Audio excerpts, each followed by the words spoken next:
तर राज ठाकरेंच्या वक्तव्यावरून सध्या अनेक प्रतिक्रिया येत असताना गुढीपाडवा मेळाव्यासाठी राज ठाकरेंनी काही बाण राखून ठेवलेले आहेत. असं असलं तरी सुद्धा हलगर्जीपणा करणाऱ्या पदाधिकाऱ्यांना राज ठाकरेंनी स्पष्ट इशारा दिलाय.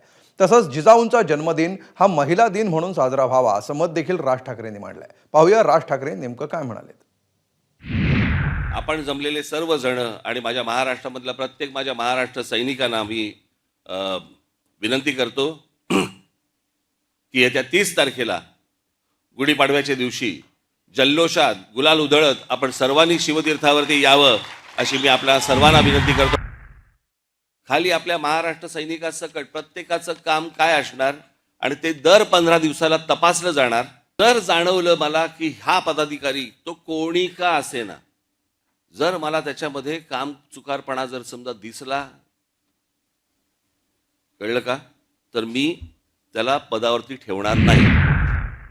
महिला दिनाच्या शुभेच्छा आपण देतोय, परंतु एका सर्वात मोठ्या महिलेचा विसर पडून देतोय आपण. त्या व्यक्तीला विसरतोय की खरं तर महिला दिन हा दिन खरं तर जिजाऊ साहेबांच्या नावाने हा खरं तर ओळखला गेला पाहिजे. तर राज ठाकरेंच्या या वक्तव्यानंतर पुढची बातमी आहे देशमुख हत्या प्रकरणातली. एबीपी माझा, उघडा डोळे बघा नीट.